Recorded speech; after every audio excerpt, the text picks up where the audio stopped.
Velkommen alle sammen. I dag skal vi tale kort om, hvordan Danmark skal være i fremtiden. Og det første spørgsmål er, hvad skal Danmark leve af i fremtiden? Ja, i og med at Danmark er et ørige, så har vi en hel del kystlinje, og op mod kysten er der også en hel masse vind, så det vil sige, at der er rig mulighed for at få opsat en hel masse vindmøller, både ud til kysten og også i vandet. Og det vil vi få gavn af i fremtiden, specielt når al olien er blevet brugt op.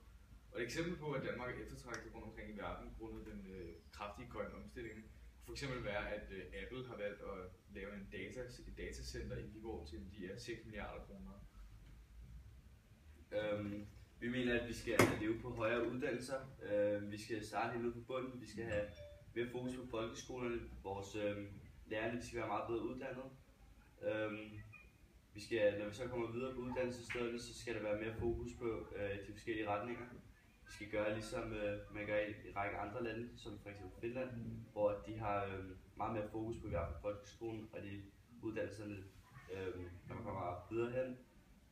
Og det skal så skabe god mulighed for jobs for alle i Danmark, så vi ikke har nogen, der hænger tilbage. Fint. Så går vi videre til næste spørgsmål. Hvordan har I fundet frem til jeres resultater? Ja, vi har været meget på statistikbanken og har fået nogle forskellige statistikker inden for vækst, blandt andet. Og så har vi set på mange forskellige artikler inden for vores emne om grøn omstilling.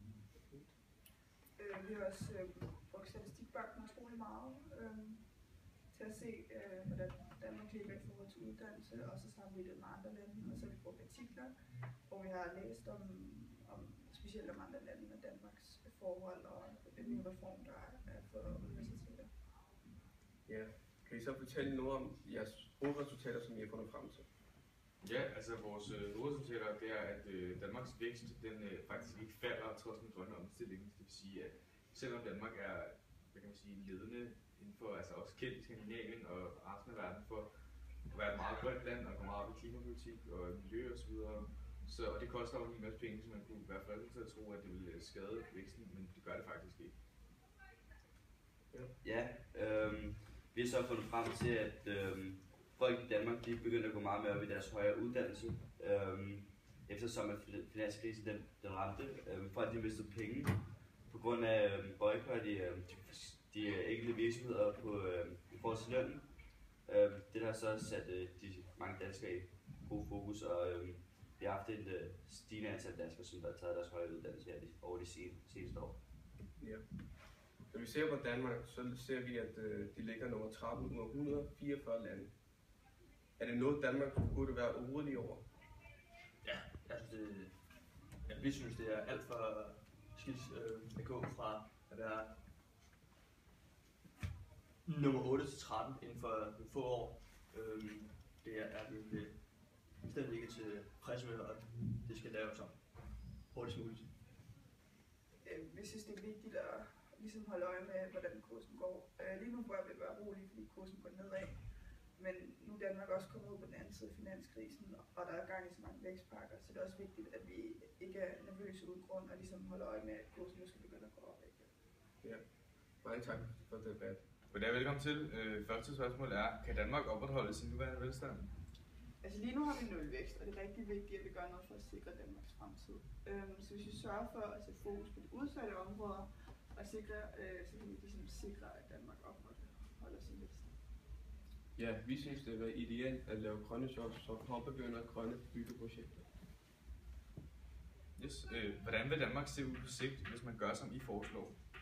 Altså i forhold til vores hensigt, ligesom, som er rettet mod det danske uddannelsessystem, så vil uddannelsessystemet være meget bredere og flere forskellige jobs. Ja, i forhold til vores forslag, hvis man følger det, så vil vi opleve et bedre Danmark med mere struktur i økonomien og miljøet. Med dette forslag om grøn omstilling har vi undersøgt, at Danmarks BNP vil stige, der vil laves mindre forurening på planeten, og flere arbejdspladser vil blive etableret. Okay. Hvordan kommer vi tilbage til at være nummer 8 i verden? Ved bedre balance mellem de tre emner, og det vil sige mere fleksibelt arbejdsmarked, bedre gennemskuelighed i det offentlige. Ja, vi synes, at det kunne være at lægge mere fokus på miljøet og på Danmarks vækst, da det går særlig godt. Fordi at vores vækst ligger på 0, og der bliver ikke sådan tænkt så meget på miljøet. Diskutere om Danmark er på ret vej. PT synes vi, at Danmark er på rette vej i forhold til finanskrisen. Der er øget fokus på at skabe vækst, men det er vigtigt, at vi sørger for at kigge på fremtiden og sikre de udsatte områder. Ja, i forhold til for eksempel arbejdspladser, så er de godt på vej. Der er blevet lavet sådan, jeg tror, der er 152.000 arbejdspladser, så det går fremad.